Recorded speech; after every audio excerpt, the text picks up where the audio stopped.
Good morning, ladies and gentlemen. Welcome to the Public Service Commission of South Carolina. We're here in docket number 2021 3 E.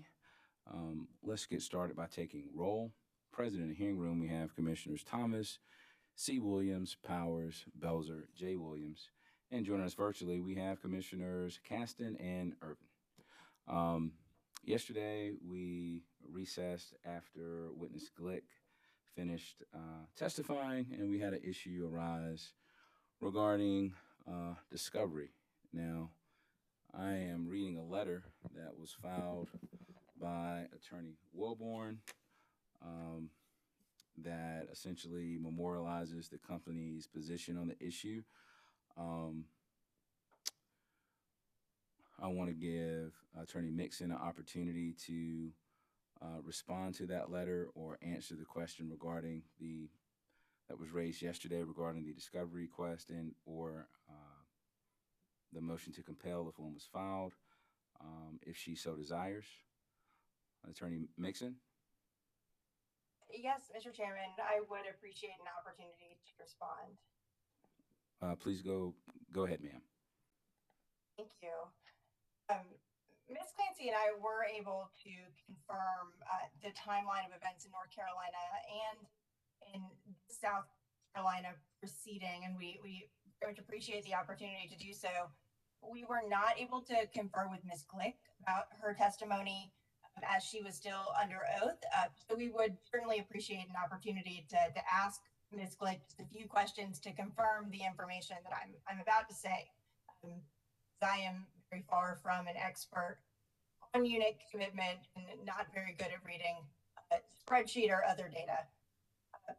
So, some background, in South Carolina, we got the company's direct testimony on July 31st, and we filed discovery asking for the company's contemporaneous cost data that they used to commit their units 4 days later on August 3rd, with an amended version of that discovery served on August 4th. We got discovery responses back on August 24th. And my understanding is that the response that DEC provided included the load information from their 7-day forecast, not their cost information, which is critical to the type of analysis that Ms. Glick conducts. And that response was in nearly, I think, 1,000 separate PDF documents, so that the data would have had to be manually transcribed into a tool like Excel. We didn't pursue that further for several reasons, some of which include similar challenges from the parallel North Carolina proceeding that weren't resolved even after kind of lengthy back and forth. Um, it also may be that EC provided all of the 7-day forecast data that they had available to provide. And so, for that reason, Ms. Glick's direct testimony recommends that the company be required to track and provide that contemporaneous 7-day forecast cost data in future proceedings. The most important reason was because Ms. Glick could conduct a complete and sound analysis using the backwards looking cost data, as even without the contemporaneous cost information, her analysis and recommendations stand on their own. Essentially, because she did not know exactly what cost information that Duke had at the time they made their commitment decisions, Ms. Glick made her analysis somewhat more conservative, identifying only lengthy periods of time, weeks or months at a time, where the company's coal plants were operating at costs above system lambda. That significantly decreases any chance that the company had cost data at the time that would have indicated operating those costs would be economical. Ms. Glick's analysis also built in the same reliability constraints that Duke itself uses. Particularly, her analysis takes into consideration the operating reserves or the additional capacity above expected demand that Duke uses in deploying its own system. And so, for those reasons, we thought that our time was better served preparing testimony based on the best evidence and information available to us. It was not until Duke witness Suez's rebuttal testimony that we knew that the company would critique Ms. Glick's analysis for not using the exact type of data that we requested the company did not provide. We didn't get the company's rebuttal testimony until nearly 10:40 p.m. on Wednesday, the 8th, I believe, with rebuttal testimony due on Friday 10th, and then, as you are aware, the hearing started yesterday on the 13th. Simply wasn't time to even assess really whether we could file any kind of motion to compel, let alone prepare and file one could be resolved prior to hearing. Ms. Glick's surrebuttal only mentioned that DEC didn't provide that contemporaneous cost data in discovery only because Duke raised that issue themselves in rebuttal. There was no discovery dispute prior to that point. And Ms. Glick's testimony yesterday regarding that data was in response to commissioner questions asking whether having that type of data would have provided more information for her analysis. And as Ms. Glick testified, it certainly would. But her testimony and recommendations also stand on their own. As one final comment, we would note that the recommendation from Ms. Glick's direct testimony that the company track and provide contemporaneous cost data up front would avoid these type of issues. The commission has a very busy schedule, and there is often a very compressed schedule for parties to conduct discovery and file testimony, let alone trying to also resolve multiple discovery disputes as well. By requiring that the utilities just track and provide that information up front, it avoids the need for these types of disputes. Thank you, Mr. Chairman. Again, if we could have an opportunity to perhaps ask Ms. Glick just a few questions to confirm that information, we would very much appreciate it. Thank you.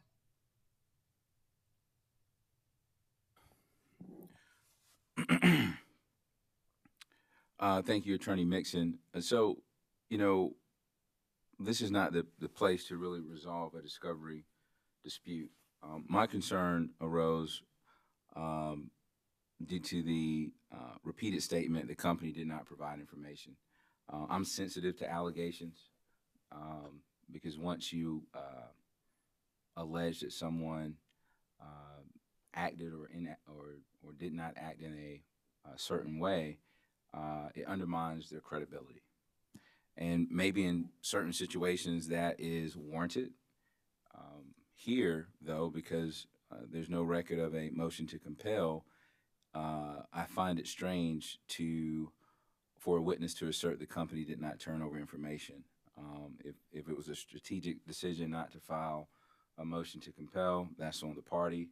But I think it's unfair to the company for the witness to then say the company didn't turn over information. At least that's my view. That's the way it appeared yesterday, which is why I wanted us to take the time to address this issue. I will say I tend to agree with Attorney Welborn's letter, especially the sentence that reads, and I quote, "At best, this was a misunderstanding and discovery. Say CCL thought it was asking for one thing and received something else. At worst, the testimony was offered to cast doubt on the cooperation of the company in discovery and to unfairly compromise the credibility of the company's case in a prejudicial way." I don't know. Obviously, it was some level of a misunderstanding, but I would like for us to keep the hearing room clean, free from unsupported allegations. I know the climate is of such where it's easy to beat up on utilities, but this is a place of fairness and equality. We have no preconceived notions or bias for or against any parties. And I would just ask for the lawyers to present their case and prepare the witnesses to present their case without making unfounded allegations. Now, my colleagues may have some comments on this issue because this is not the first time something like this has arose. Are there any comments from my fellow commissioners? All right. Hearing none. Mr. Chairman, if I may, may I quickly just clarify one point? Yes, ma'am. Go right ahead. Thank you. We again certainly understand the concern. I do want to just again clarify that the assertions from Ms. Glick were not necessarily that the company had this information and improperly withheld it on discovery, but it is a factual statement that they didn't provide that data in their discovery responses. And again, that is the exact type of data on which Duke witness Suez critiqued Ms. Glick's analysis. And in particular, he said her analysis was not complete because it did not have that type of information. And again, we did ask for that information and Duke did not provide it. Now, we did not have any reason to then believe that the company was withholding information that it did have. However, because the company raised that critique in its own testimony, we felt we had no option except to respond and say, well, we did ask for that. And the company didn't provide exactly that. And so it was a way to respond to witness Suez's rebuttal testimony. And for Ms. Glick to defend her own analysis as complete. Mr. Chairman, that's all. Chairman Williams. Commissioner Caston. Well, before you start, Commissioner Caston, Attorney Mixon, are you okay? Did something happen with your connection? Can you hear me? Yes, ma'am. I thought you were still talking, though. No, sir. I'm complete. All right. Commissioner Caston. If I understood Attorney Mixon correctly, and I want to make sure I did, I think she said in Mr. Suez's rebuttal testimony somewhere that he said that she did not have certain information, and if I understood that correctly, that Ms. Glick was simply responding to that. What I'm asking, and I've looked through the rebuttal testimony, and I was actually hoping that she could point that specific area out to me, because I'm probably overlooking it. Commissioner Caston, if you would turn your camera on, please, sir.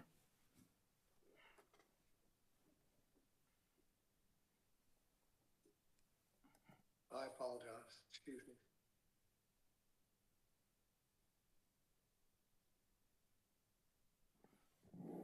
Attorney Mixon, did you hear the question? Yes, sir. If you'll give me just one moment to make sure I have the correct citations to the testimony.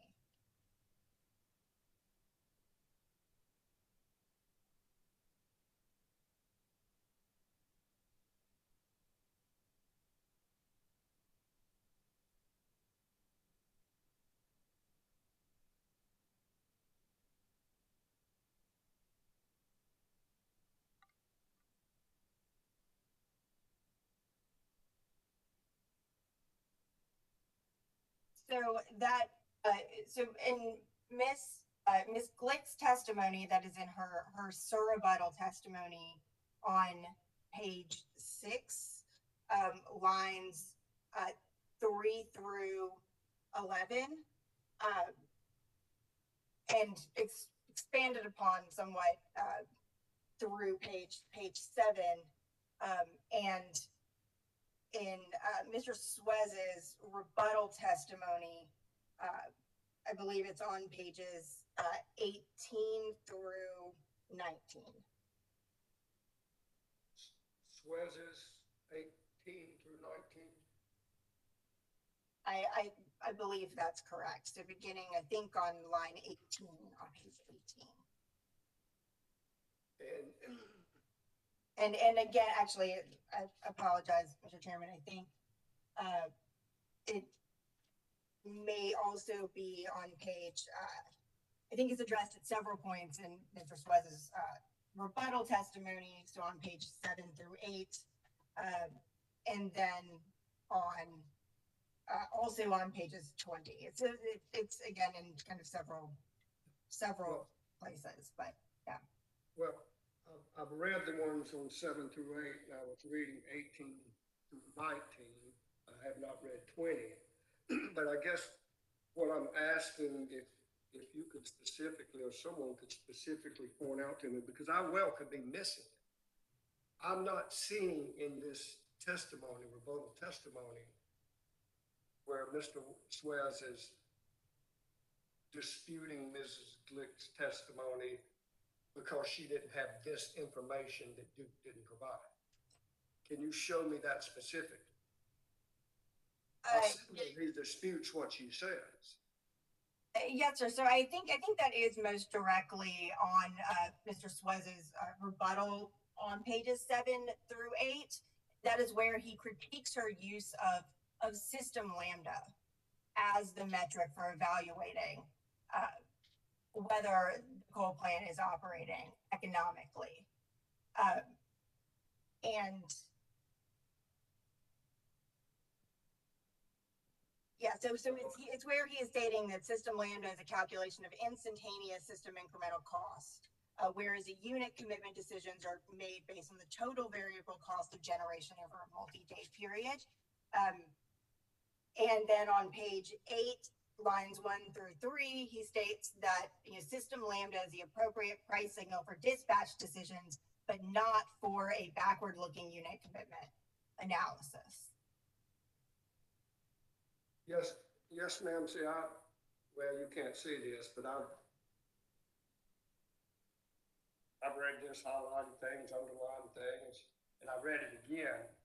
And I guess having heard you read what I read, I still, and this is just me, I still did not hear or read where it relates to some information that DEC withheld from Ms. Glick. I just read where he simply doesn't agree with her assumptions or analysis or how she used lambda amongst everything. So again, if you can kind of clarify for me specifically where there is some data or something withheld that Duke did not provide. Well, yes, sir. Again, we were not alleging that Duke, again, improperly withheld any information. And regarding this critique of Mr. Suez, to be clear, we also needed an expert to interpret what he meant in that critique. But Ms. Glick understood this critique that he is making to be essentially saying that her backward-looking analysis using system lambda is different from the cost data that the company uses when making its unit commitment decisions, and that is the type of data that Ms. Glick is saying she did not have, and therefore she conducted the backwards-looking analysis and felt that was an appropriate metric. But again, this is again not my area of expertise, and we are relying on our expert in interpreting some of witness Suez's critiques as well. But that is my best understanding of what his critique meant, and I believe Ms. Glick understood that to mean that he was saying that she should have been using this type of data. that Duke alleges, or that we are saying, was not provided to us, whether that is for a valid reason or not. We're just saying that we didn't have it, and therefore the analysis that Ms. Glick conducted was appropriate. Well, relative to Chairman Williams' concern, I too have the same concern. And when I asked those questions yesterday and got that response, it concerned me. It did. Two things. One is I was concerned that DEC didn't provide what was requested. Second thing I was concerned about is why SACE or your clients or you did not request it or follow up on it. But as I read what you just described in Mr. Suez's testimony, and then I read in this letter what Duke say they provided, and it is quite a detailed list. And to me, this looks like it would be that backward-looking historical information, to me, if I'm understanding it right. Hourly generation for all units, hourly system lambda in dollars per megawatt hour, designation of commitment status. I mean, 17 items with some subparts.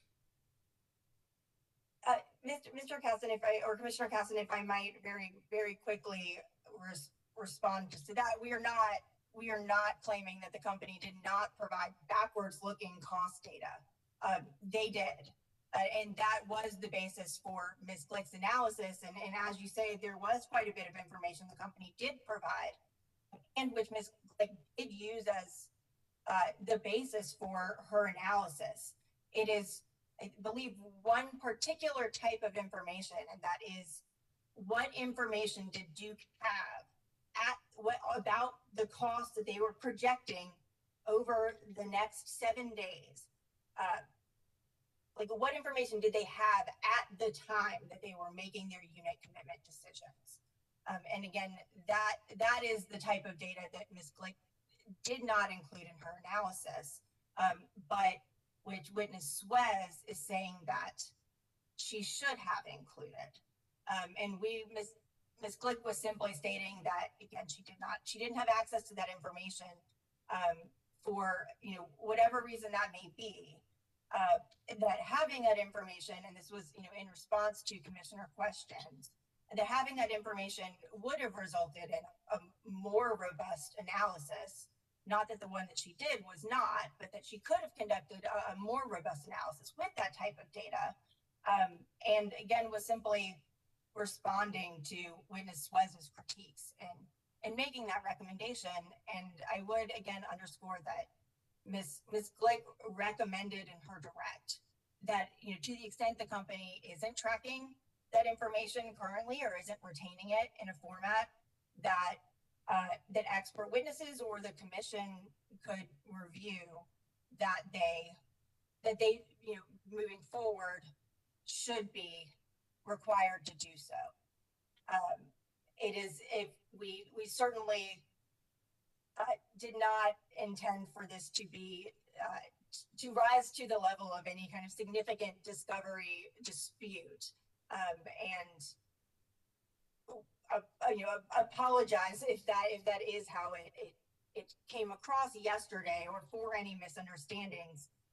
But again, this was just, Ms. Glick, I believe, was just noting that we did not have access to that information from the discovery that we were provided, and that, again, moving forward, that type of data could result in a better analysis in future proceedings.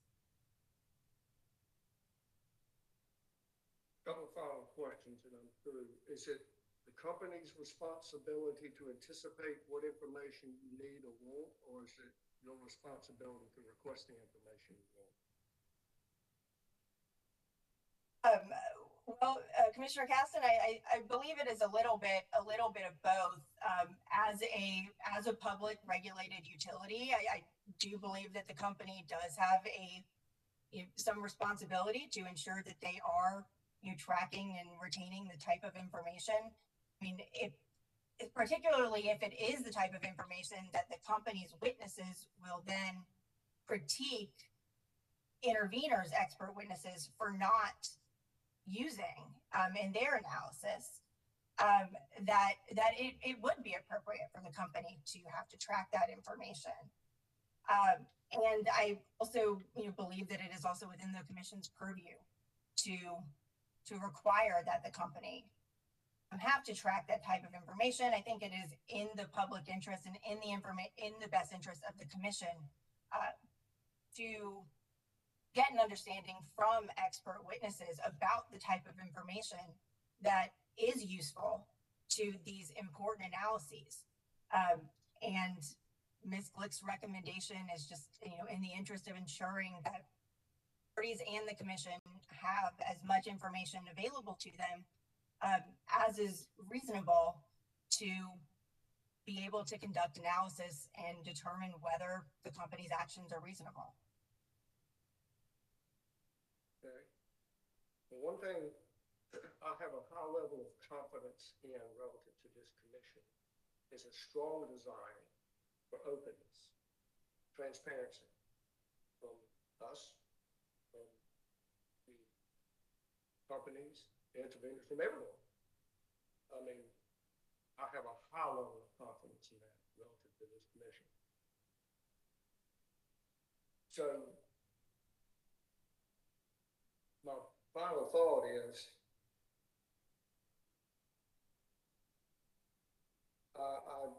I would agree that, there's things the company should anticipate, provide, fine, but I'm not sure how me as a commissioner would know what they should anticipate just because someone says, well, they should have anticipated it. I don't know if that's any more accurate than whether they should not have anticipated it. But I do know this, that if they are not providing information someone feels like that they need or should have,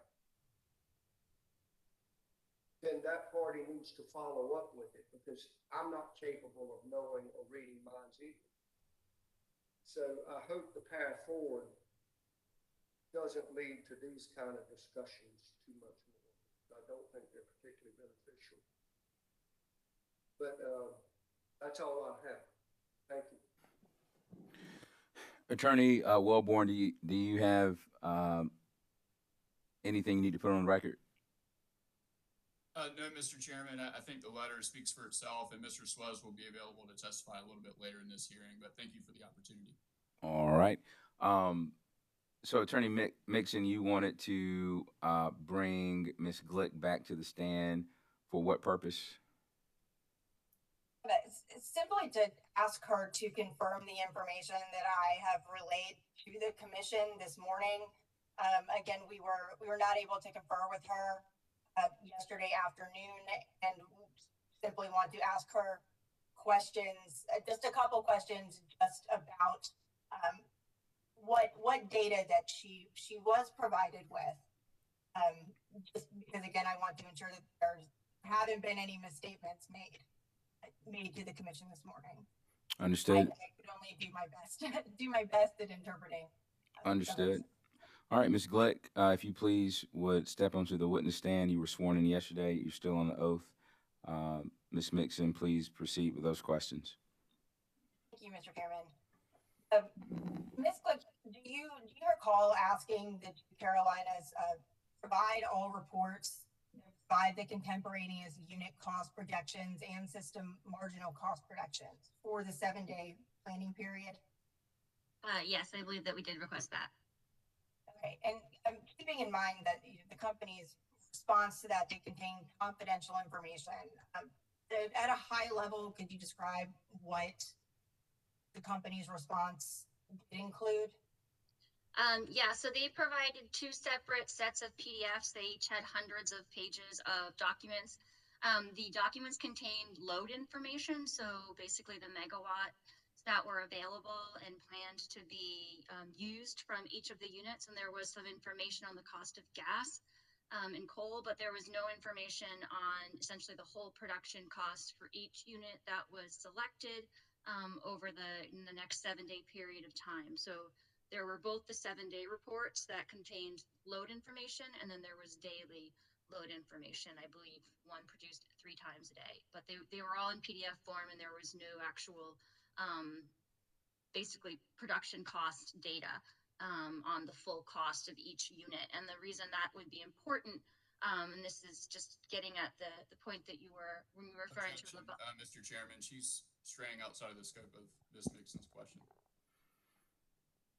Sustained. Ms. Glick, I do want to maybe try to just kind of confirm some of the information. So, to confirm, did you have access to any of the contemporaneous cost data the company made when the company used when making its unit commitment decisions on a day-by-day basis? No, I only had access to the after the fact data that they exported from, I believe, the GenTrader model. Thank you. And do you still stand behind your recommendations and your direct testimony that were made using the backwards looking cost data? Yes, I do stand by the recommendations based on the backward looking cost data. Okay. And did you raise that issue in your rebuttal testimony because witness was critiqued Objection, your Mr. analysis? Chairman. The question is a leading question on direct examination.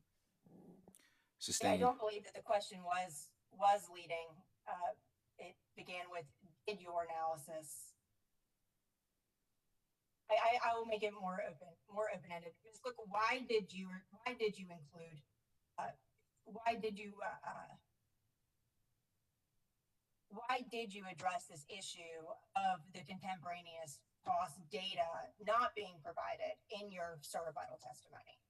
I did because it was addressed by company witness Suez in his rebuttal testimony, particularly on pages 7, as you've referenced, and I believe also on pages 18 and 19 on page 7 specifically, as you were just discussing with one of the commissioners, the critique of basically using backward looking data. Okay, thank you. So your understanding of witness Suez's critique on page 7 through 8, that he was critiquing your testimony for using backwards looking rather than contemporaneous cost data? Yes, that was my understanding of what the critique was. Thank you, Ms. Glick. Those are all of my questions. All right. Any cross-examination? I hate to belabor this, Mr. Chairman. I'd like to ask a few cross-examination questions, if I may. Please proceed. Ms. Glick, have you had an opportunity to review the letter filed this morning regarding this discovery issue? No, I have not. All right. I'm going to ask you whether certain elements of data were provided by the company to you in discovery, and it's a list. Hourly generation for all units, hourly system lambda, designation of commitment status, hourly marginal fuel cost, hourly marginal variable cost of production. And I'll pause there. Do you recall whether the company provided those elements in discovery? Yeah, there was data provided that had information on all of those pieces of information.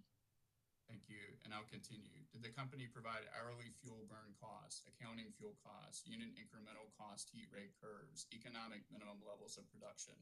I'll pause there. Did the company provide that information in discovery? I have to pull up the discovery. You'll have to go more slowly if you want me to verify each individual piece of information. Ms. Glick, if I very quickly, I did just forward that letter that was filed this morning to Ms. Glick so that she could have that available for her review.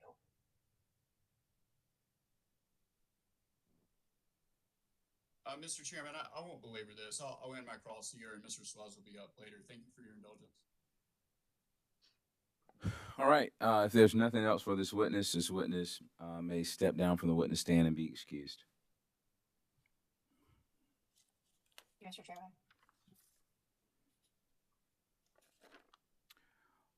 All right. Office of Regulatory Staff.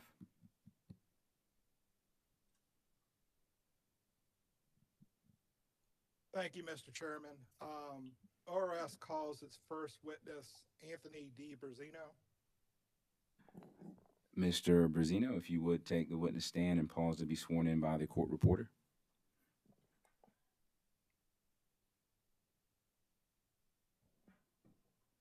If you would raise your right hand, please. Do you solemnly affirm the testimony you're about to give will be the truth, the whole truth, and nothing but the truth? I do. Thank you.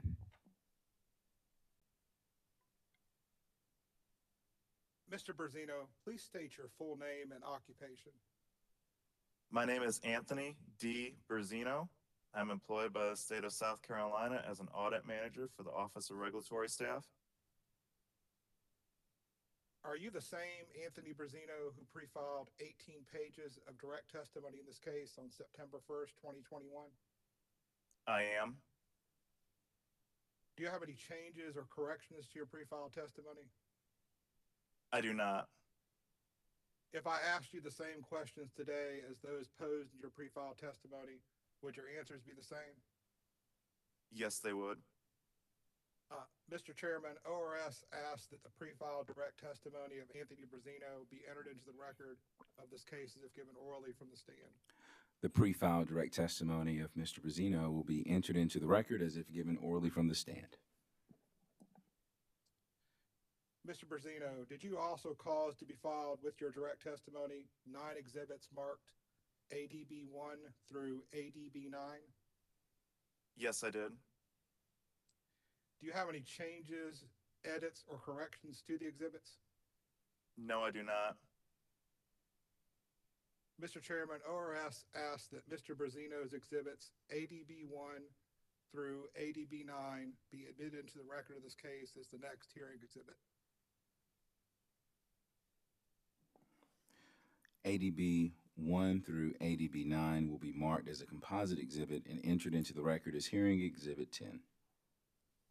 Oh, I'm sorry. Hearing exhibit 11. Mr. Berzino, did you prepare a summary of your direct testimony? Yes, I did. Would you please present your summary for the commission?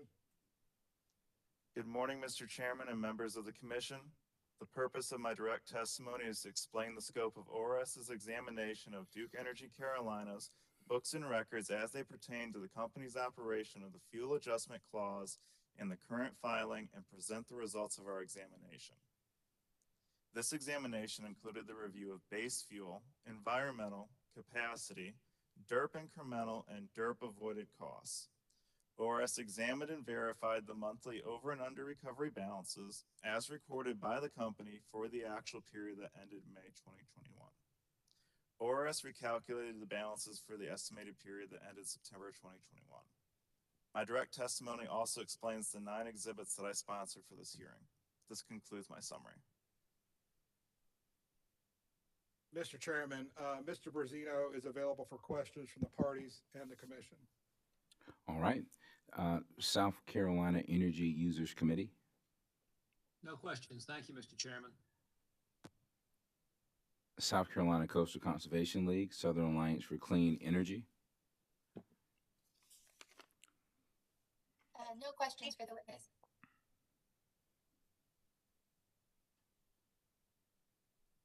Okay, that's no questions from South Carolina Coastal Conservation League and Southern Alliance for Clean Energy. Yes, Mr. Chairman. All right. Applicant. No questions, Mr. Chairman. All right. Commissioner questions for Mr. Brazino. Okay. Any redirect? Obviously, there's none. No redirect, Mr. Chairman, and ORS would ask that Mr. Berzino be excused. All right, Mr. Brazino. And we call our next witness. You may step down from the stand and be excused. Thank you for joining us this morning. Thank you. All right, Attorney Huber, please call your next witness. Thank you, Mr. Chairman. ORS calls Mr. O'Neill O'Morgan. All right, Mr. O'Morgan, Mr. Morgan, please take the witness stand and pause to be sworn in by our court reporter. Mr. Morgan, if you would raise your right hand, please. Do you solemnly affirm the testimony you're about to give will be the truth, the whole truth, and nothing but the truth? Yes, I do. Thank you. Mr. Morgan, please state your full name and occupation. My name is O'Neill O'Morgan, and I'm employed by the state of South Carolina as a senior engineer in the Utility Rates and Services Division of the Office of Regulatory Staff, ORS. Are you the same O'Neill Morgan who pre-filed 6 pages of direct testimony in this case on September 1st, 2021? Yes, I am. Do you have any changes or corrections to your pre-filed testimony? No, I do not. If I asked you the same questions today as those posed in your pre-filed testimony, would your answers be the same? Yes, they would. Mr. Chairman, ORS asked that the pre-filed direct testimony of O'Neill Morgan be entered into the record of the case as if given orally from the stand. The pre-filed direct testimony of Mr. Morgan will be entered into the record as if given orally from the stand. Mr. Morgan, did you also cause to be filed with your direct testimony one exhibit marked as OOM-1? Yes, I did. Do you have any changes, edits, or corrections to that exhibit? No, I do not. Mr. Chairman, ORS asked that Mr. Morgan's exhibit OOM-1 be admitted into the record as the next hearing exhibit. OOM-1 will be entered into the record as hearing exhibit 12. Mr. Morgan, did you prepare a summary of your direct testimony? Yes, I did. Would you please present your summary for the commission? Okay. Good morning, Mr. Chairman and members of the commission. The purpose of my testimony is to present ORS's evaluation of the company's Distributed Energy Resources Program expenses from June 2020 to September 2022, including the updates to the value of net energy metering program, Distributed Energy Resources.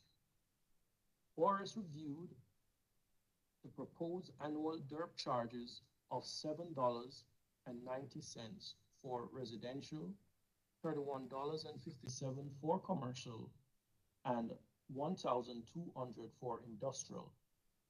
ORS finds that the company's DERP expenses were reasonably incurred, and their calculations are in compliance with Act 236 and commission orders. In addition, ORS finds that the company updated the value of NEM Distributed Energy Resources in accordance with Commission Order 2015-194. This concludes my summary. Mr. Chairman, Mr. Morgan is available for questions from the parties and the commission. South Carolina Energy Users Committee. No questions, Mr. Chairman. Thank you. South Carolina Coastal Conservation League, Southern Alliance for Clean Energy. This is Emma Clancy, and we have no questions for the witness. All right. Duke Energy Carolinas. No questions, Mr. Chairman. Thanks. All right. Commissioners, questions for Mr. Morgan. Commissioner Williams. Thank you, Chairman Williams. Mr. Morgan, good morning. How are you today? Good morning. I'm doing good, thank you. Good. You reviewed the DERP charges, and you won't be surprised if you were listening yesterday that my question has to do with the residential and the commercial charges that are passed on to the customer, and just wanting to take advantage of your review to see if whether there's whether you have any recommendations for how the Duke distributed energy resource programs might be might fulfill the goals of 58-4-10 better as it relates to their not having met the maximum, which is good in some ways. But is there more that they could be doing in terms of encouraging distributed renewable energy? Can you expound on your question? When you say they not meeting the maximum, Well, what are you referring to? sure. So just on your exhibit 1, the industrial customers, the amount for DEC's distributed energy programs have met the General Assembly's maximum cap, but they've not met the maximum cap in the residential and the commercial categories. Is that correct? That's correct. And so my question is,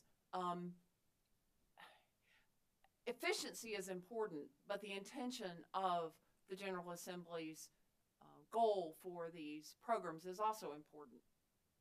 And in your recent review, do you have any recommendations that would ensure that this program is being offered as efficiently as possible? Okay, well, I believe that the program is being offered as efficiently as possible. When you look at the industrial, you mentioned the industrial has met its cap, but you have to look at the participation in terms of how many customers are available. So industrial will have small amount of customers, so that cost is being shared or allocated over a small amount of customers there. For the residential, there are a lot more customers to spread that allocation. So that's why you are seeing that they are not meeting the cap. Also, I think with looking at what the company is doing in terms of promoting these programs, as well as the act that is there to encourage customers to participate in the programs. I think they are doing a good job in doing that. Could you expound on that in terms of comparing that promotion and that participation within residential and commercial and I realize this is not the subject matter right now, but I'm thinking about DEC and DEP and DESC, because the other two energy companies have met their maximum, and I'm just interested in understanding what the differences are. Understanding that, you're asking about the Duke Energy. You've recently reviewed the Duke Energy Carolina program, and you're here to testify on that. But the differences are kind of are startling, and I just want to understand that a little bit better. Is there anything you can add to what you've already said in a broader sense? I'll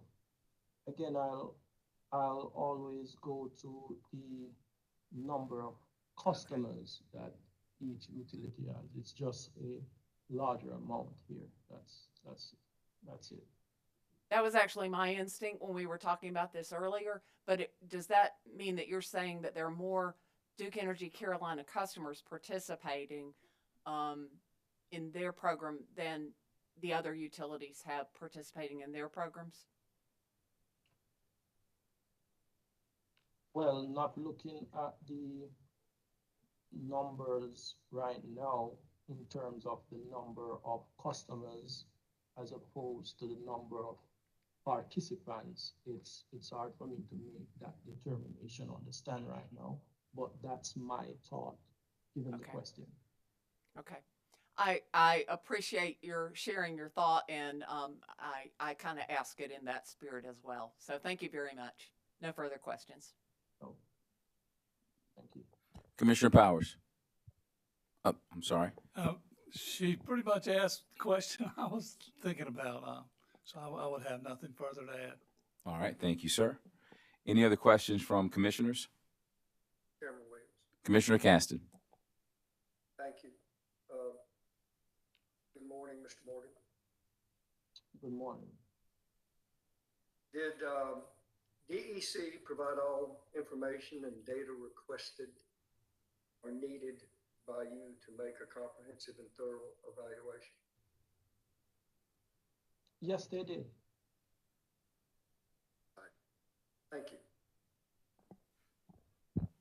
All right. Any other questions from my fellow commissioners? Hearing none, any redirect? No redirect, Mr. Chairman. All right, Mr. Morgan, thank you for your testimony today. You may step down and be excused. Thank you. You're welcome. Attorney Huber, if you would, please call your next witness. ORS calls this next witness Brandon S. Bickley. Mr. Bickley, if you would take the stand and pause to be sworn in by our court reporter.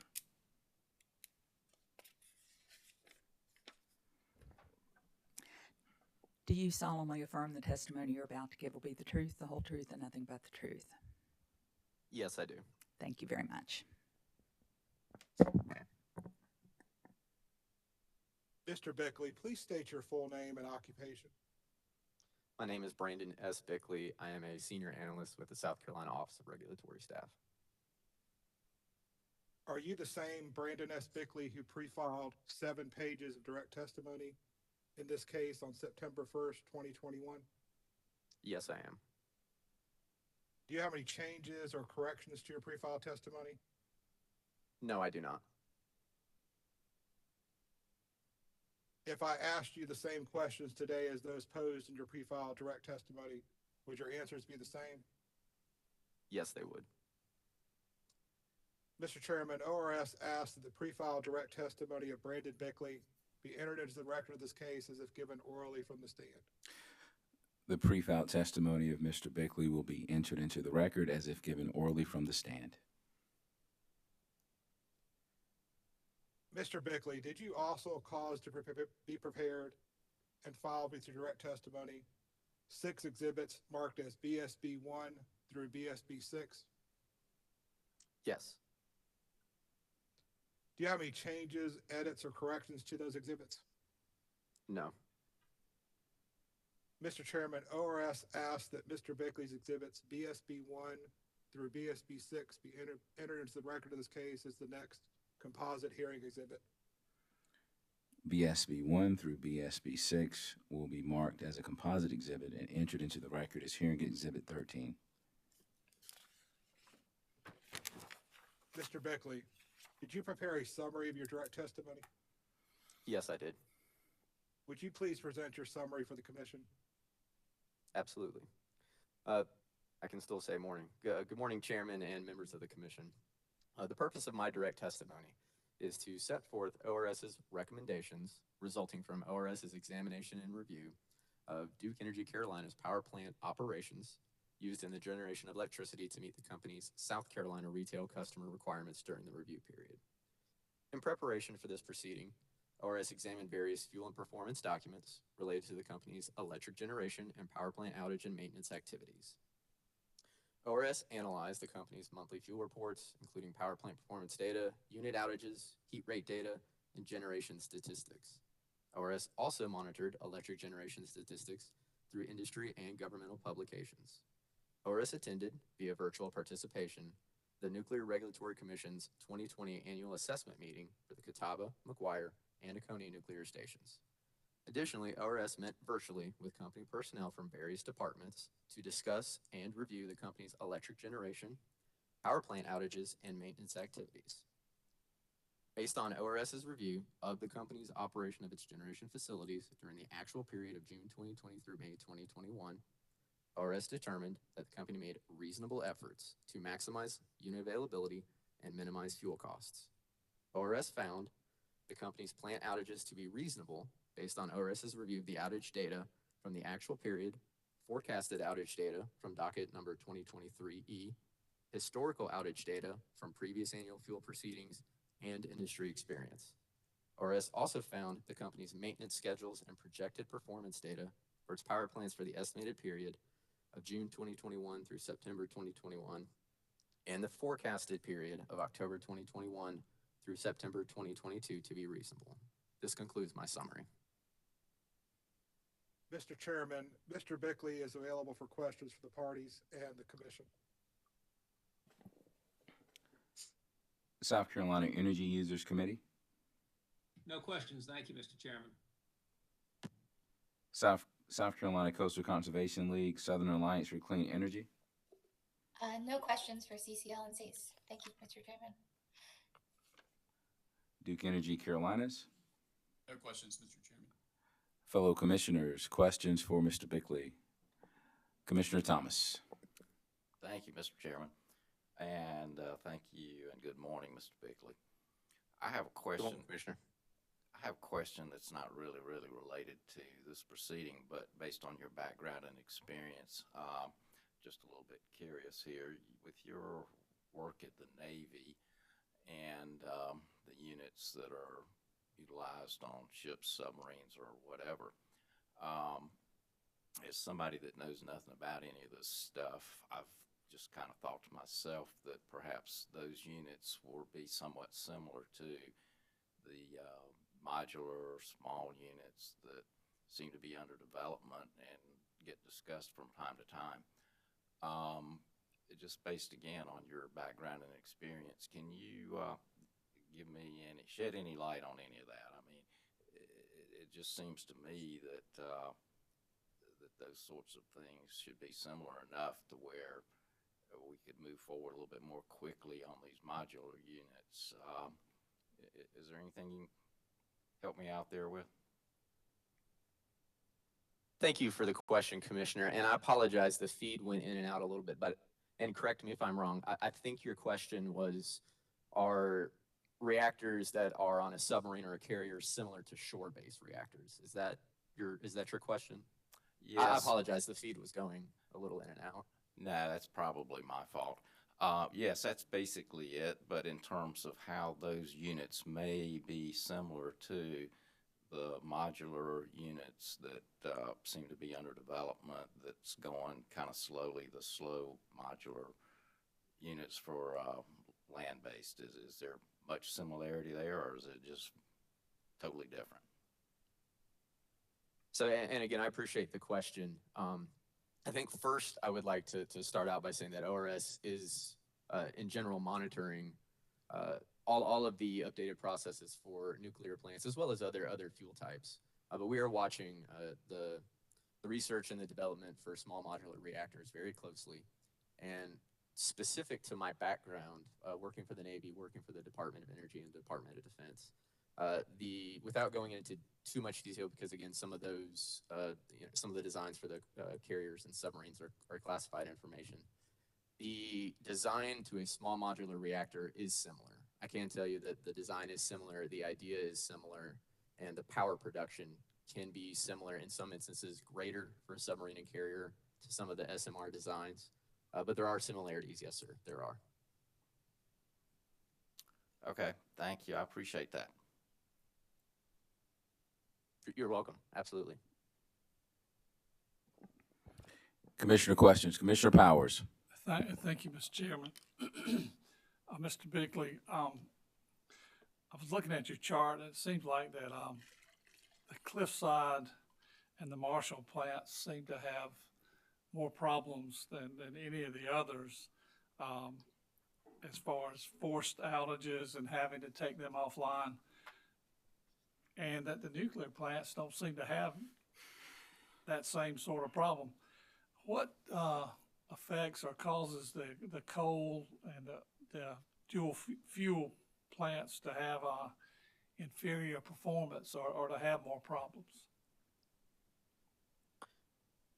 Thank you for the question, Commissioner. And I wouldn't necessarily label the performance of the coal units as inferior. The nuclear plants are used as baseload, so they are generally running all the time.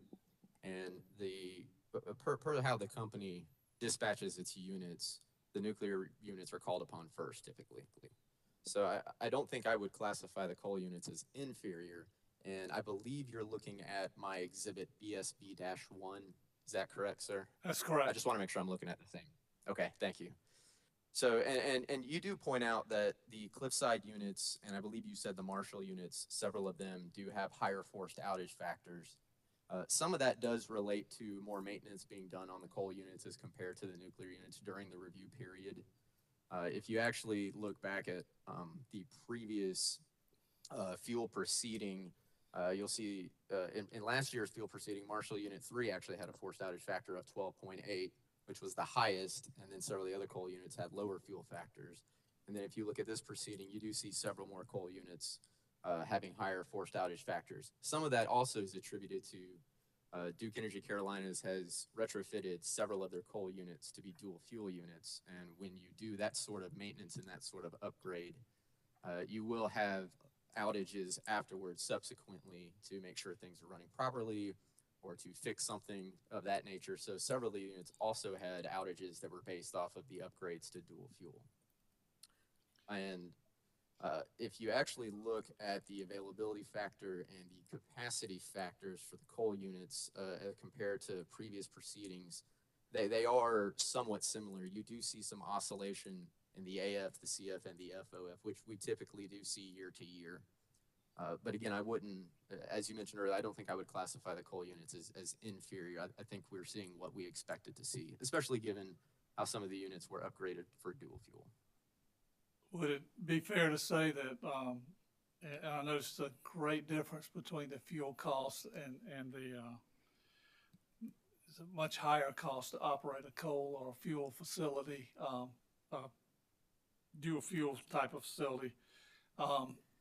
These higher costs are always going to be higher than nuclear or other systems.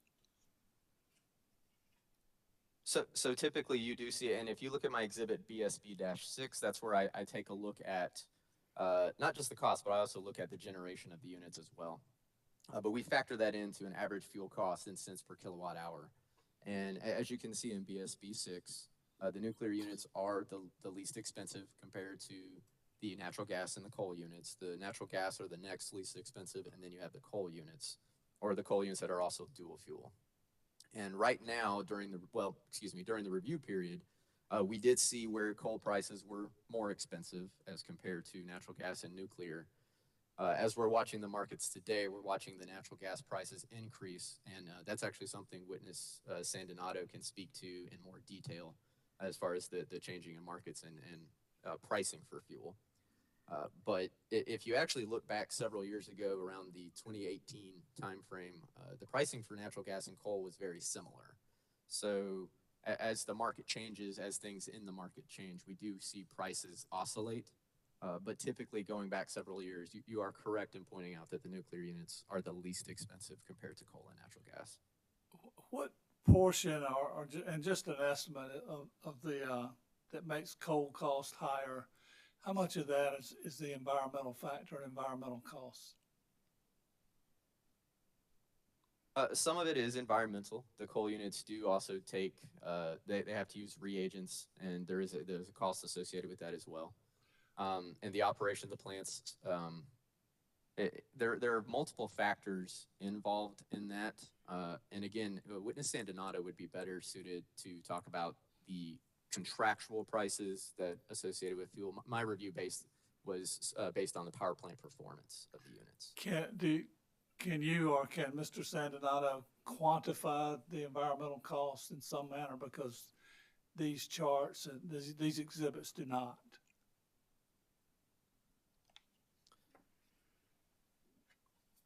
That's an interesting question, Commissioner. I'm not sure if we'd be able to do that from the stand. Witness San Donato might have a better answer for you to quantify that.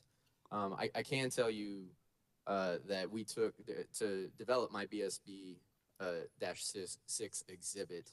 We did look at the costs associated with fuel burned as well as the cost associated with reagents. So all of that was taken into account, which resulted in the average fuel cost analysis that I present in BSB-6. So the cost of the reagents themselves and the cost of the fuel burned were taken into account for my exhibit and for my review. Okay, well, thank you very much. Thank you, Mr. Chairman. Absolutely, sir. Any other questions for this witness? Commissioner Williams? Thank you, Chairman Williams. Mr. Bickley, I just want to follow up on Commissioner Power's question, and you may have answered this and I didn't absorb it.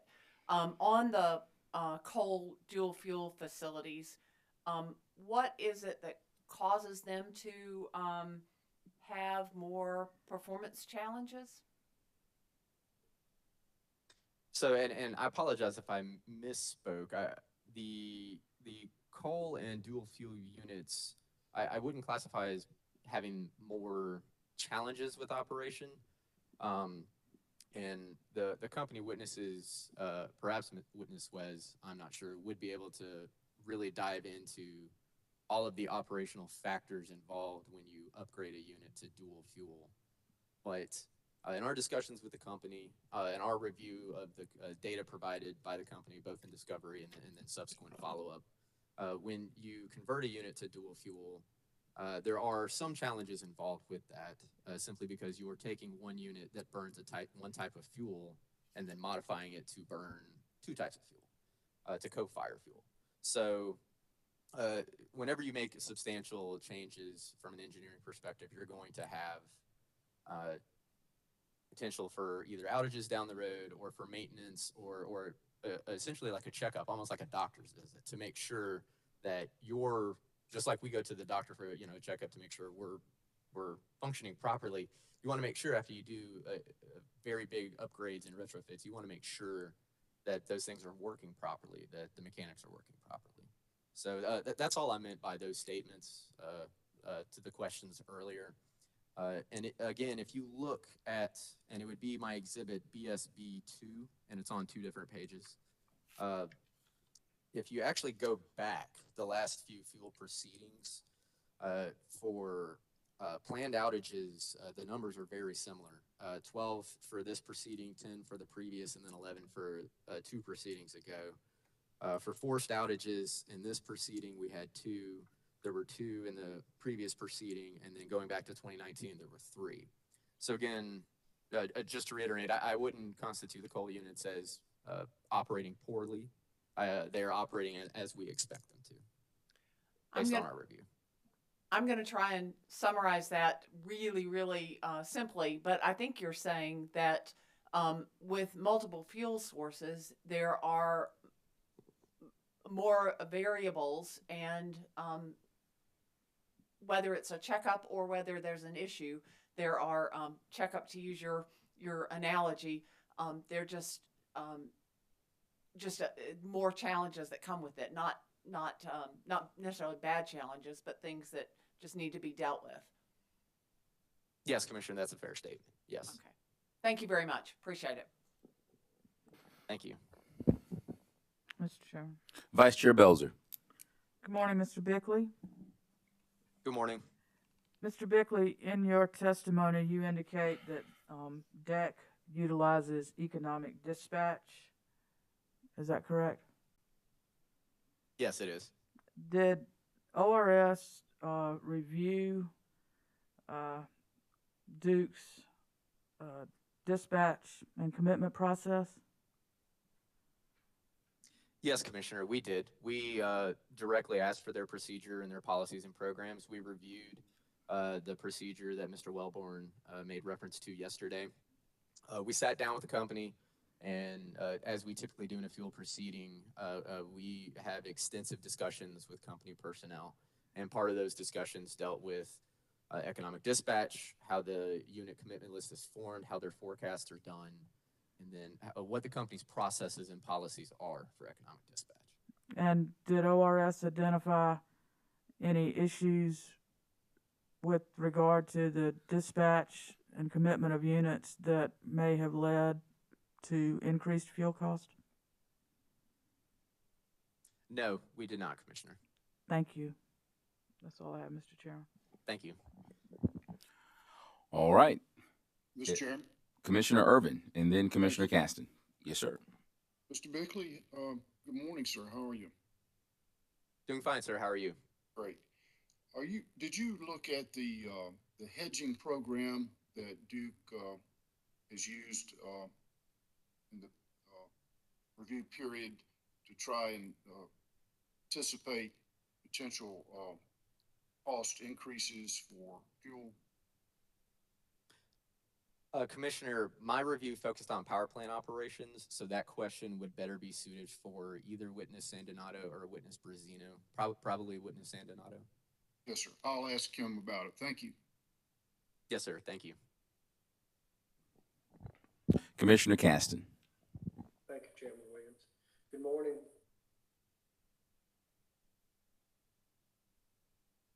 Good morning, Commissioner. I apologize. Your feed went out.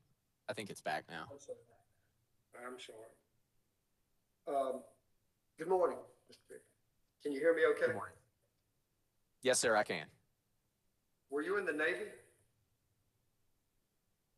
No, sir. I was a civilian, but I went through the civilian version of nuclear power school, essentially, after I graduated from USC.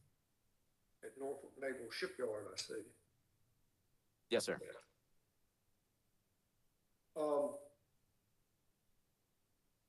First question is, same I asked Mr. Morgan, did the company provide all info and data requested and needed by you to do a comprehensive and thorough review?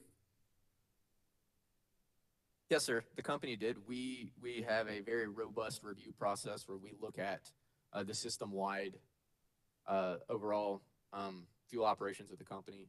We asked our questions that we needed for our review, and based on our review, we received all the information that we needed. And if we didn't, we did follow up, sir. Thank you. And on page 5 and 6 of your testimony relative to the results of your analysis of power plant operations and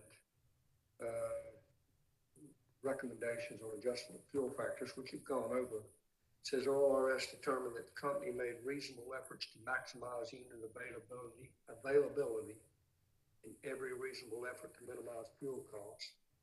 And on page 6, ORS does not recommend any adjustments to the fuel factors based on the company's power plant operations. Were you able to hear Ms. Glick's testimony yesterday and this morning? Yes, sir. I heard Ms. Glick's testimony yesterday and today. Do you concur with Ms. Glick's recommendation of $3.8 million disallowance of excess fuel costs? Based on my review, I found the company's operations and power plant performance to be reasonable.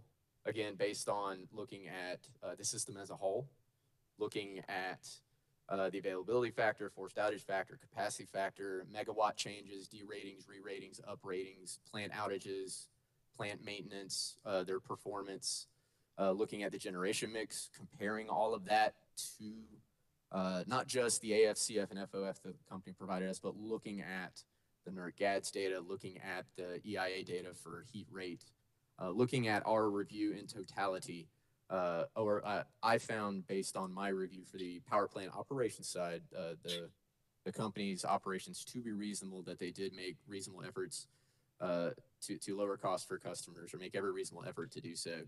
No, sir, I do not agree with that adjustment. All right. Thank you, Mr. Bickley. Thank you, Commissioner. That's all. No more questions. Is there any redirect? No redirect, Mr. Chairman. I would ask that Mr. Bickley be excused. Mr. Bickley, you may step down from the stand and you are excused. Thank you, Chairman. Attorney Huber. Your next witness, please. Mr. Chairman, ORS now calls Anthony M. Sandinato. Mr. Sandinato, if you would please take the witness stand and pause to be sworn in by our court reporter. If you would raise your right hand. Do you solemnly affirm the testimony you're about to give will be the truth, the whole truth, and nothing but the truth? Thank you. Mr. Sandinato, will you please state your full name and occupation? Yes, my name is Anthony Sandinato, and I'm employed as a Senior Regulatory Manager for the South Carolina Office of Regulatory Staff. Are you the same Anthony M. Sandinato who pre-filed 9 pages of direct testimony in this case on September 1st, 2021? Yes, I am. Do you have any changes or corrections to your pre-filed testimony? Yes. On page 2, lines 7, 8, and 10, I added the word revised before the words direct testimony in 3 places. On page 8, line 20 through page 9, line 1, I deleted the words each of the 3 quarters in which there is no annual fuel proceeding, but not in the quarter where DEC makes its annual fuel filing, and replaced them with the 4th quarter of the calendar year prior to the next annual fuel proceeding and in the 2nd quarter of the calendar year of the company's next annual fuel proceeding. Finally, on page 9, lines 9 and 14, I added the word revised before the words direct testimony. Are these changes reflected in your revised direct testimony pre-filed with the Commission on September 10th, 2021?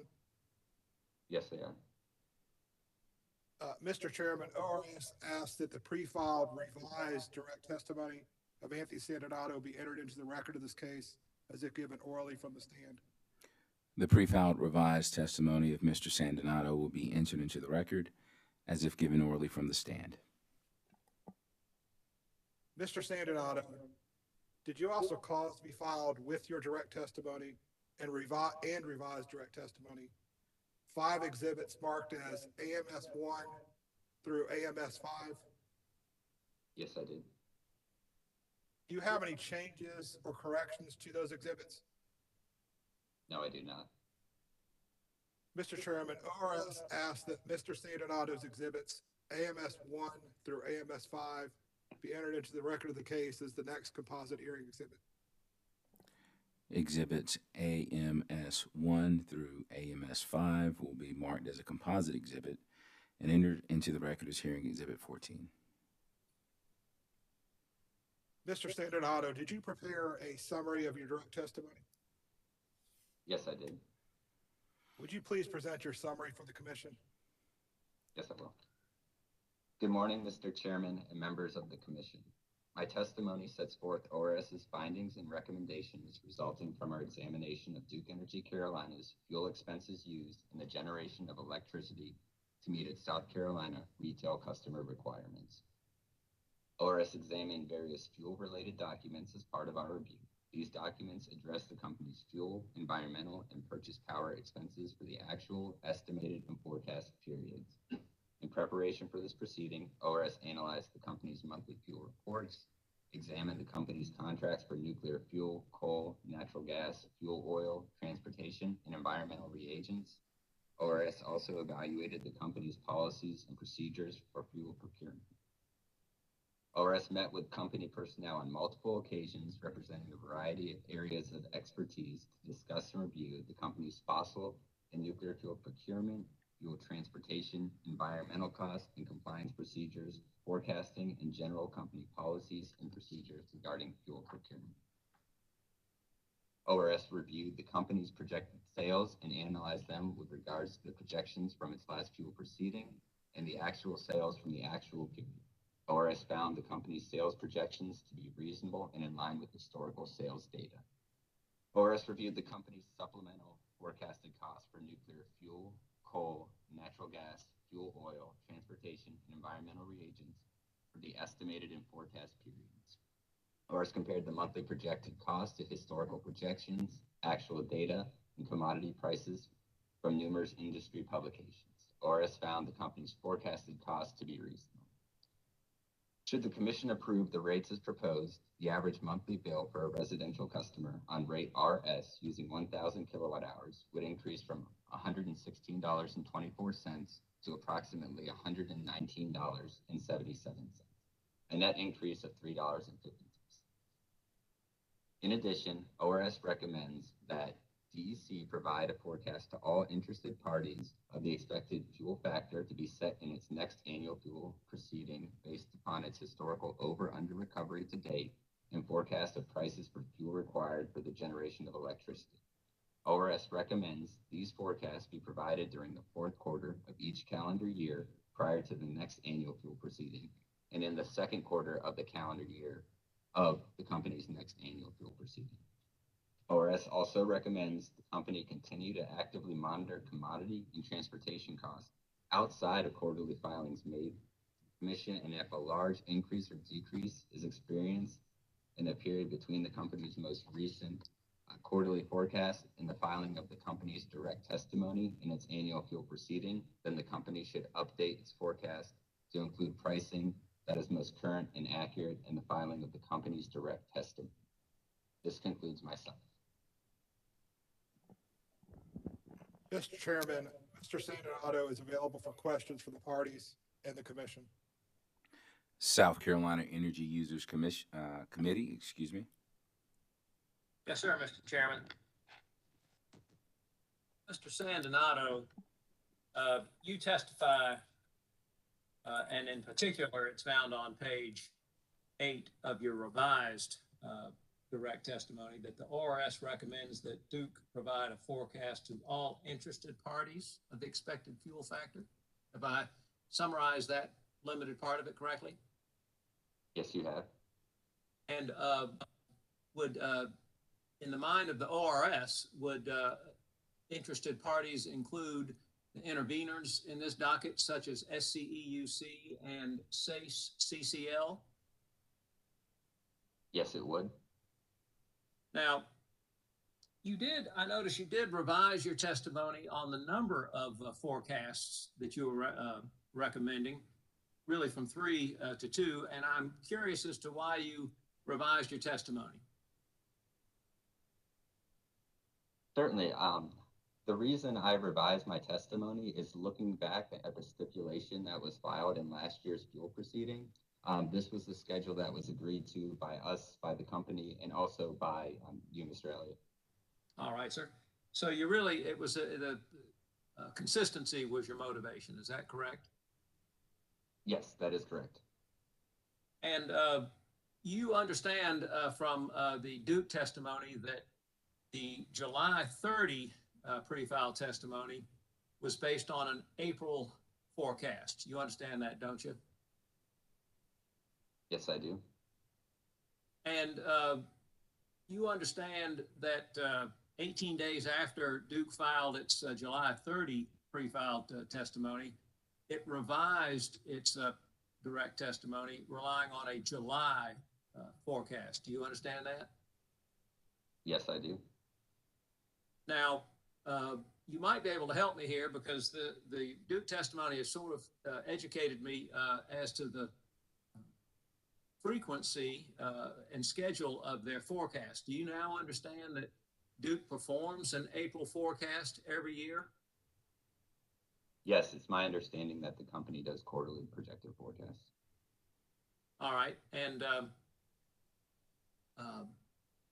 do you conclude now, from with the benefit of hindsight, that an April forecast filed prepared 4 months prior to its pre-filed testimony does not always prove reliable? Have you found that? I have found that, but I would like to caveat that this year has been a increased volatile year for natural gas prices. And in the past, the company, when there's more consistent natural gas forecast, has relied on an April forecast in the fuel proceeding and found it to be reliable, provided there is consistency in commodity pricing. Good, and let's talk about that in just a moment, please. And so, Can we agree that it is important for witnesses to this commission to provide reliable and the most up-to-date information available? Yes, yes, we can.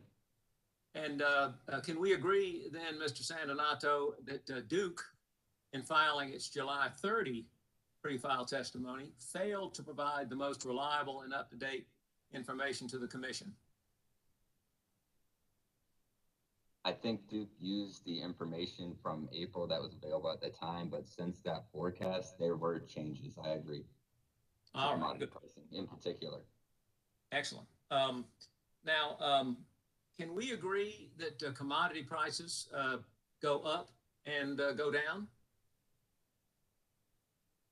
We certainly can. All right.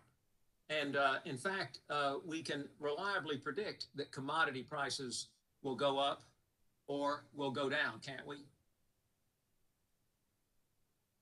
I don't know if I can predict whether they will go up or down, but yes, they will fluctuate.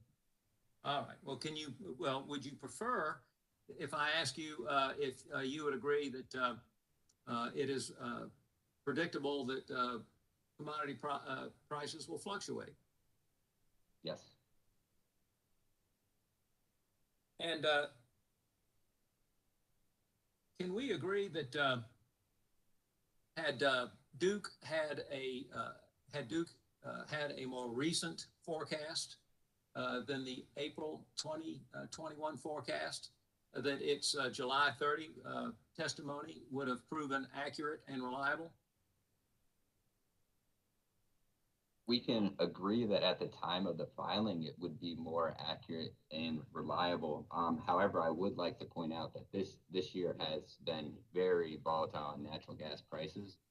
We saw prices dip into the single digits for MMBTU last year during the review period. And really starting in April, there has been a run up where the company initially had $2.40 per MMBTU predicted prices that went up to, I believe, $3.41 per MMBTU. And as we sit today, well, actually, as of yesterday, the 12-month projected futures are $4.41 per MMBTU. So they will continue to change. And can we agree that Duke is a very large company that, among other things, specializes in buying fuels? Yes. And can we agree that a very large company such as Duke ought to be able to monitor its fuel costs on a regular basis? Yes, so we expect the company to as well. And can we agree that a very large company such as Duke can be counted on to have accurate forecasts of its fuel costs? Yes.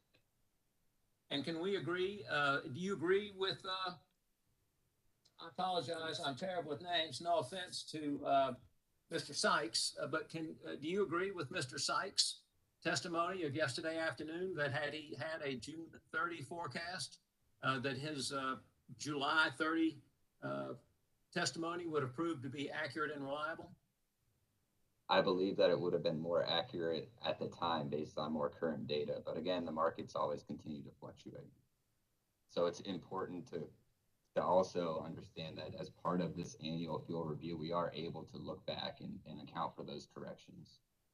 And since, as you testify, the market is always fluctuating, and since you agree with me that it is important for all witnesses to this commission to provide accurate and up-to-date information, we can agree that Duke should anticipate that these always fluctuating prices would require an up-to-date fuel forecast prior to its filing its testimony. Can we? We can agree if there are large swings in that time period, and that's something that we're asking that the company monitor. Well, had the company been monitoring price swings as you are so diligently vouching for on their behalf, wouldn't they have noticed these swings in prices before they filed this unreliable and incorrect testimony? I think the testimony they filed based on the information was accurate, but there were increases in the market, and more current information could have resulted in a different direct testimony filed. All right, so if I understand your testimony on page 9 of your revised pre-file direct, you are basically simply recommending that Duke continue business as it has conducted it in this fuel proceeding, aren't you? No, Mr. Elliott, that's not correct. I'm asking that provided the company see a large increase or decrease like we saw in the time between their quarterly forecast and the filing of their direct testimony, that the company make an updated forecast and incorporate that into the filing of their direct testimony rather than filing of supplemental. Well, as I understand your testimony and that of Mr. Sykes and Mr. Phipps, they didn't see this coming until after they filed their direct testimony on July 30. Do I understand you and the Duke witnesses correctly? Could you ask that again, please? Sure. As I understand your testimony, as I understand the testimony from Mr. Phipps and Mr. Sykes on cross-examination yesterday, they did not see these large increase or decreases in fuel cost prior to their filing the July 30 direct testimony, did they? I couldn't speak to whether they saw it, but we were actively looking at the increased prices, and it was a rapid increase in the timing. It was a quick increase.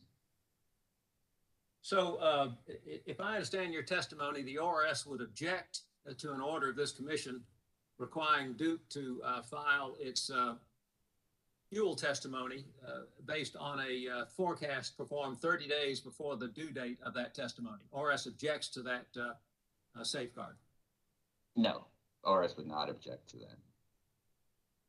But as I understand your testimony, ORS is not recommending.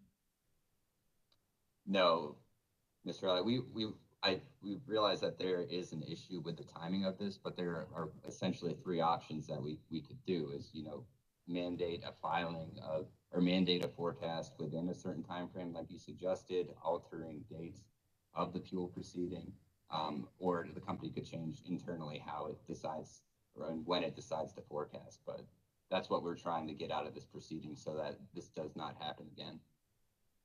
And so, as I understand your testimony, ORS would be content for Duke to police itself, correct?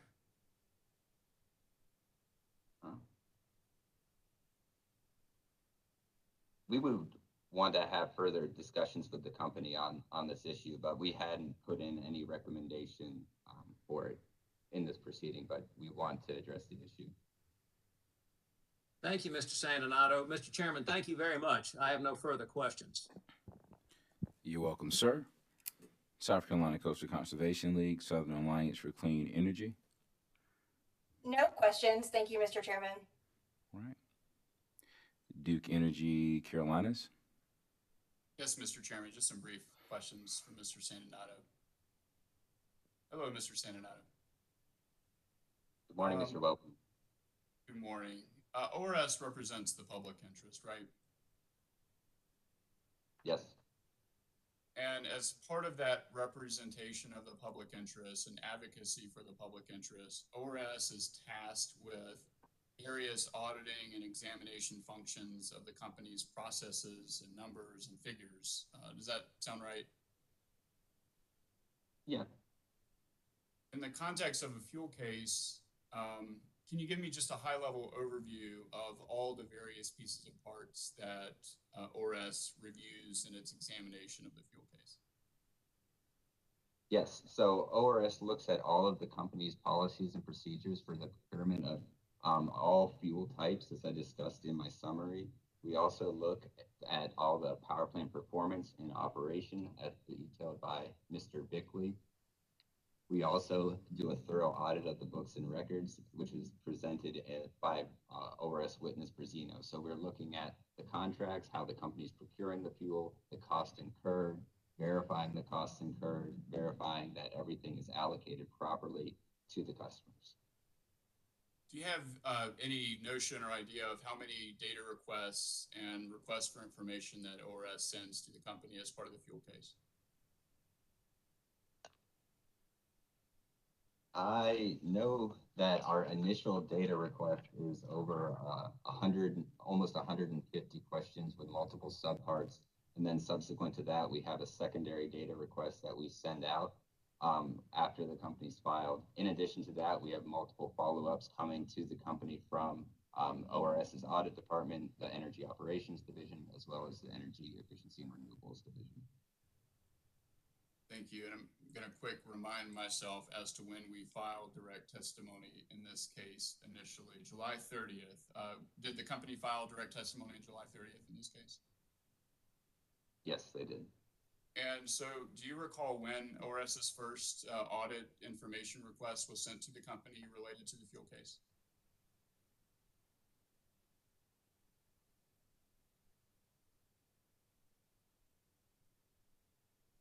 We sent the first audit information request. Bear with me, I'm trying to find a date. Sure. June 1st of 2021 with a requested response date of June 22nd. You sent it on June 1st with a requested response date of June 22nd. Did I hear that right? Yes, that's correct. And so that's a prefatory or sort of a that's the initial request, right? Correct. And do you know the general timeline for the company's preparation of its fuel case? Does it begin, in other words, is the information that you get as part of that June 22nd response substantive in terms of the inputs to the fuel case? Yes. Let's assume that the company were able to begin its preparation of the fuel case following, for example, a June forecast. What impact would that have on ORS's review of the inputs to the fuel case?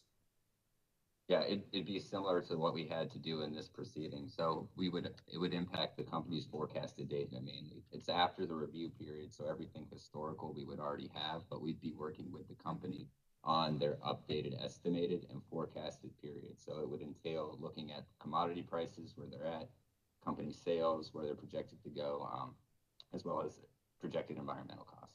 So. And you state that in your testimony that we filed our supplemental testimony and that it was the product of, or at least related to, conversations between ORS and the company related to rapidly and unexpectedly changing fuel commodity prices. Is that correct? Yes. And I thought I heard you say earlier in responses to counsel for SCEUC that those changes were atypical. Is that correct? Yes, there has been a large swing in the market that I've not seen in my time here, but it's been about the past 5 years. So. Well, and so I was going to ask, when was the last time Duke Carolinas and/or ORS, or any party for that matter, believed that a change sort of midstream in a fuel case was warranted? I believe company witness Sykes referenced it in 2013. So on generally speaking, year to year, these sorts of fire drill adjustments midstream in a fuel case aren't necessary or warranted. Would you agree with that? Yes, provided there is consistency in the commodity pricing and the commodity markets. And that 2013 case, I'm not sure whether you looked into it or not. Do you recall whether the rates in that case went up or down as a result of that midstream adjustment? I believe it was a decrease. So would you agree that were the change warranted by these atypical commodity fuel price changes, were it to go up or down, that the company would be agnostic in its willingness to adjust the fuel case? Yes. And my last question, so we've talked about it being atypical. is the word materiality relevant to this conversation? So when I think about atypicality, it's because, and I don't want to put words in your mouth, agree with me or disagree, but is it because of the materiality of the change in this case?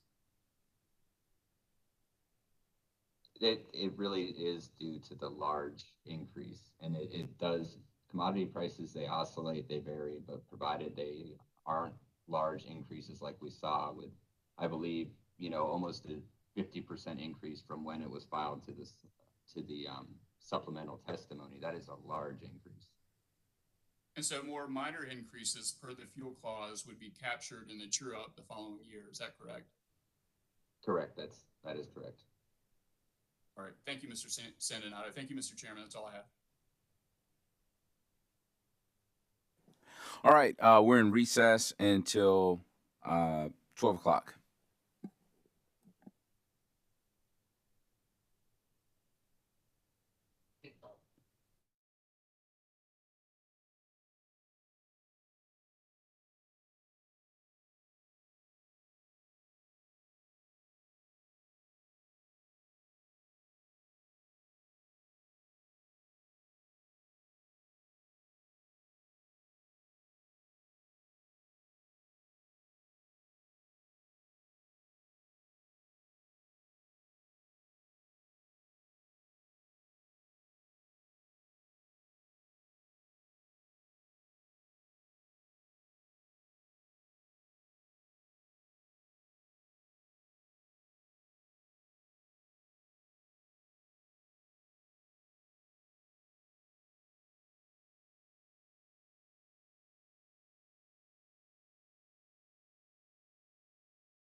Good afternoon, ladies and gentlemen. We are back at the Public Service Commission in docket number 2021-E-3. Let's take roll. Present in the hearing room, we have Commissioners Thomas, C. Williams, Powers, Belzer, J. Williams, and joining us virtually, we have Commissioners Irvin and Caston. Before we took a brief recess, we were with witness Sandinato, and we're at the point where we have commissioner questions. Any questions for Mr. Sandinato from the commissioners? Mr. Chairman? Commissioner Irvin. Thank you. Mr. Sandinato, how are you today? I'm doing well. How are you, Commissioner? All right, sir. I'm told that you're the one that tracks the company's hedge program to try to anticipate that there may be market fluctuations in an attempt to mitigate a substantial increase in costs. Is that correct?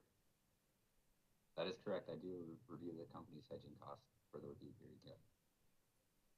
Were the ratepayers able to save any money as a result of the hedge program during this period?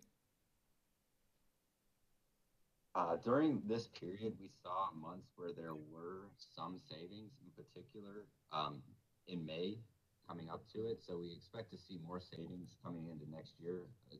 It's part of the conversation that you've heard before you.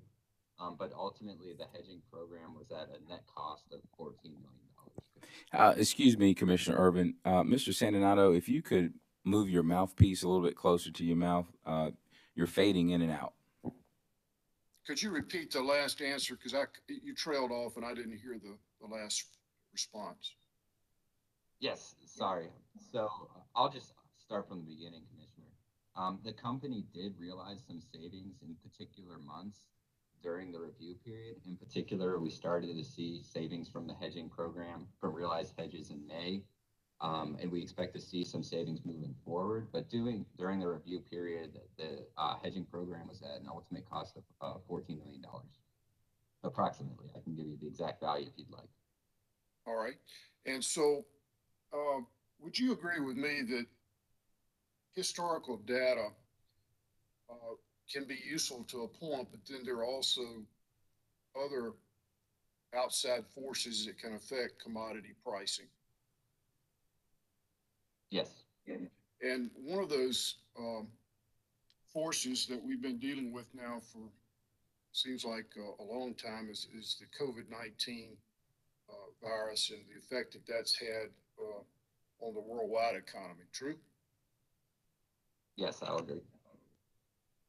And it's also reflected in the fact that a number of commodity sources have been limited in their production because of curtailment in mining. Would you agree with that? I think that could be considered a factor in it, yes. Okay. One thing that I wanted to ask you about, do you monitor all the fuel prices that the company relies on to meet its generation needs? Yes, Commissioner, we are subscribed to we have industry subscriptions for all the commodities that the company purchases. And we monitor those daily, weekly. We try to keep our finger on the pulse of the market as much as we can. Well, did you know that since August, uranium prices have gone up more than 20% per pound?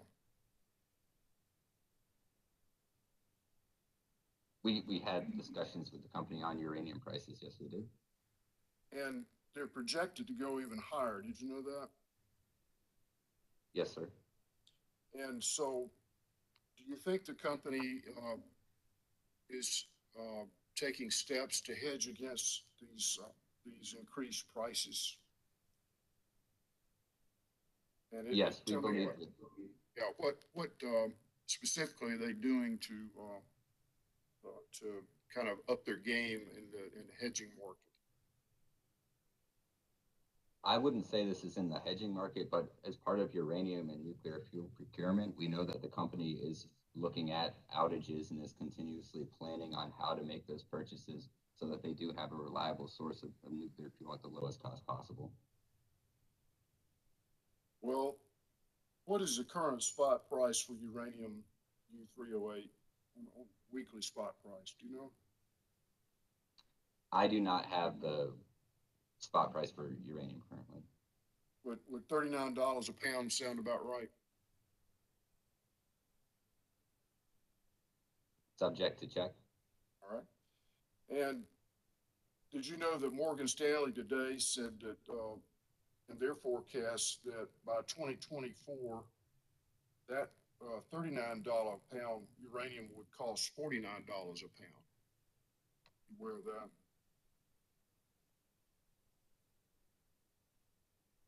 I am now, sir. Well, my point is that we're in uncertain times, and what concerns me is a perfect storm where not only natural gas and coal are seeing dramatic and historic increases in prices, but also now uranium.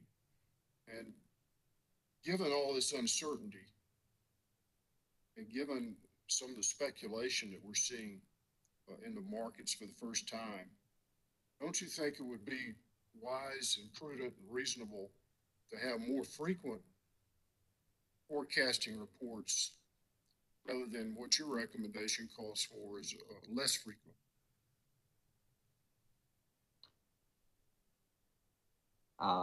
Could you repeat that question, sir? So I heard your testimony when you were cross-examined by Mr. Elliott. ORS's current recommendation is to move from 3 annual forecasts for fuel to 2. Is that true? ORS is recommending that we have the same amount of forecasts that were agreed to in the stipulation in last year's fuel proceeding, which is 2. Right. And so my question is, given all this market uncertainty, wouldn't it be more prudent to increase the number of fuel market forecasts rather than stay the same as you've recommended?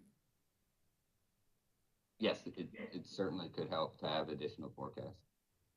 And so would you be willing to amend your recommendation to at least a quarterly forecast to assist not only the commission but the company in keeping a close watch on all these fluctuating prices? Should the commission order the company additional reporting, ORS would welcome the information and review it as it's provided. Well, that's not my question. Don't you think it's, as an expert witness for ORS, don't you believe it would be reasonable and prudent to have quarterly fuel forecasting as a part of our plan going forward? I believe additional reporting would be reasonable. Quarterly? Yeah, sure. Thank you. And the other thing I wanted to ask you about is that if this kind of fuel cost increase does persist, don't you think it would be prudent for the company to be more aggressive in their hedging programs to try and buffer the adverse effects for retail customers? I have no recommendations for the company's hedging program, Commissioner. Well, doesn't it make sense, just common sense, that if we see an increase like we've been discussing in this proceeding, in a matter of a month, you have a 30% increase, one commodity, and all of them are going up simultaneously, isn't it reasonable and prudent to take steps to try to mitigate the effects on ratepayers? I think it would be reasonable to take steps, but I would not recommend anything additional. I would also like to point out you know, with the supplemental testimony proposed, the predicted fuel cost and customer bill is below what it was as part of how it was set in the 2019 fuel proceeding. So we're still below pre-pandemic levels for fuel costs. But that could change, right? Yes. And in fact, we're seeing it change in real time in the last couple of months. Agree? Yep. Okay. Thank you very much. Those are all the questions I have. Thank you. All right. Commissioner Caston. Thank you, Chairman Williams. Good afternoon, Mr. Centenato. Good afternoon, Commissioner Caston. I'll ask you the same question actually I asked, I think, Mr. Bickley and Mr. Morton. Did the company provide all the information and data requested and needed by the ORS to do a comprehensive and thorough review? Yes, the company did. In addition to answering all follow-up questions, the company also met with ORS to discuss any discrepancies or resolve any issues if there were. Thank you.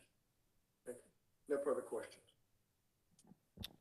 Redirect. Oh, I'm sorry. I'm skipping over my colleagues. Commissioner Williams. Thank you, Chairman Williams. Good afternoon, Mr. Sandinato. Good afternoon, Commissioner Williams. Thank you. As you know, I'm learning and taking in information. I see on page 8 of your testimony that, and you talked today about a net increase of approximately $3.53. But we are also charged with writing an order in this regard, and I asked witness Sykes about the increase, and his estimate was $3.55, which I'm kind of embarrassed to bring up a 2-cent question, but can you shed some light on what elements of the testimony in this case we should look to as we make our decision and prepare an order? Yes, it's a great question. The difference here is company witness Sykes, his calculation is inclusive of gross receipts tax, so it includes the impacts from gross receipts tax, while we presented the increase prior to gross receipt, prior to the inclusion of gross receipt tax. Okay. And that's in fact what he shared with me. So thank you for clarifying that. Your recommendations regarding future filings, could you re-amplify that from the perspective of how is what you're suggesting that happen in the future going to help us avoid the situation we're in now? In terms of really getting to when we rely the data, the most current data we can get, should we find ourselves in another price volatile situation, how does your recommendation help us with that? Yeah, what we're trying to do here is memorialize this situation as it happened in this rate proceeding, and recognizing that there's ways that we could get around. So we have the ability where we could alter fuel dates so that it would more closely line up with when the company is doing quarterly forecasts. We could have the company do an updated forecast that more closely aligns with the filing of their direct testimony, or we could continue to monitor commodity markets, and should there be a large increase, make the filing then. So there's multiple options that we could address with it, but we wanted to just say that this is an issue that has happened, and we want to make sure that we correct it moving forward. So I think you just said there are really a lot of ways to do it, and you've proposed several. Yes, Commissioner, there are options, and we will continue to discuss with the company how to do this, and we'll continue to monitor the situation, but we felt that it was reasonable to discuss in our testimony before you. And do you see a need for hourly data that the company had when they made decisions regarding what fuel commodities to dispatch, what generators to dispatch? I believe the information that the company is providing us currently was enough for us to conduct our review. But we would incorporate any additional information that the company provides in the future to our review. Thank you very much. I appreciate it. Commissioner Thomas. Thank you. Good afternoon, Mr. Santanato. Good afternoon, Commissioner Thomas. Can you hear me okay?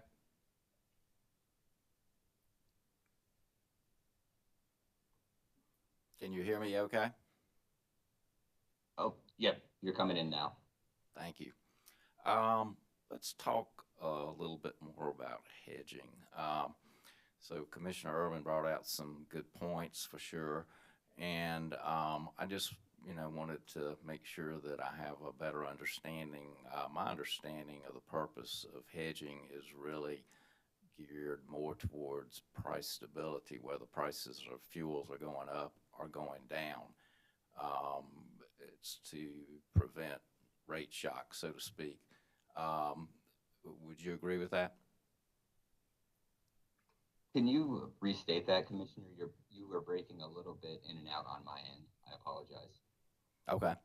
So my understanding of the purpose for hedging is more to achieve price stability, whether prices are going up or prices are going down. Either way, it's more geared towards stability and to avoid rate shock more so than, I don't know, trying to get ahead of the game when prices are going up. Does that make sense? Yes, that makes sense. Okay. And right now, obviously, as Commissioner Irwin pointed out, things are definitely going up, and who knows how long that'll last? Could last a long time, or maybe not. And but the hedging program theoretically should be designed to be a balanced program. If you change the hedging program while prices are going up, then you might end up shooting yourself on the foot on the other side if prices decide to go down. Is that correct?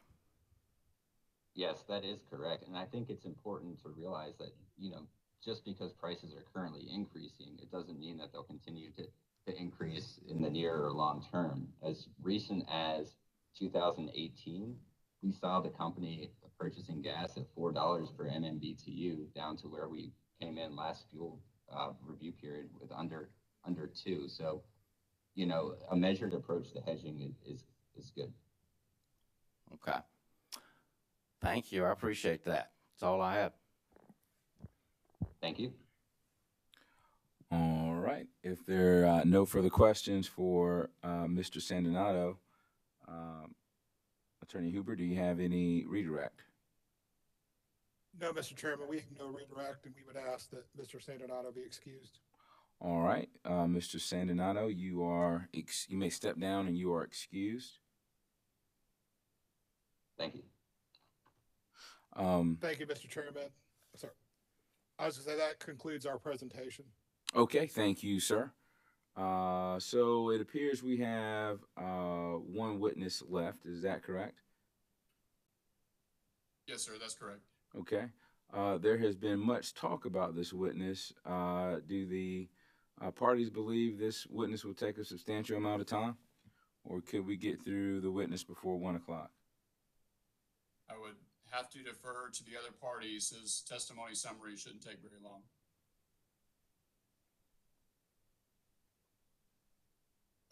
We don't have too extensive cross, but we do have some cross, Mr. Chairman. I'm not sure if everything could be completed before 1 giving the commissioners time for questions as well. But I'll Understood. defer. Well, I have to take care of my Nothing, people Mr. here. Chairman. I'm sorry? I'm sorry, I interrupted. I have no questions. Okay. Well, I need to feed my folks, so Yeah. let's take a quick lunch break. We'll come back at 1:15. We're in recess until 1:15.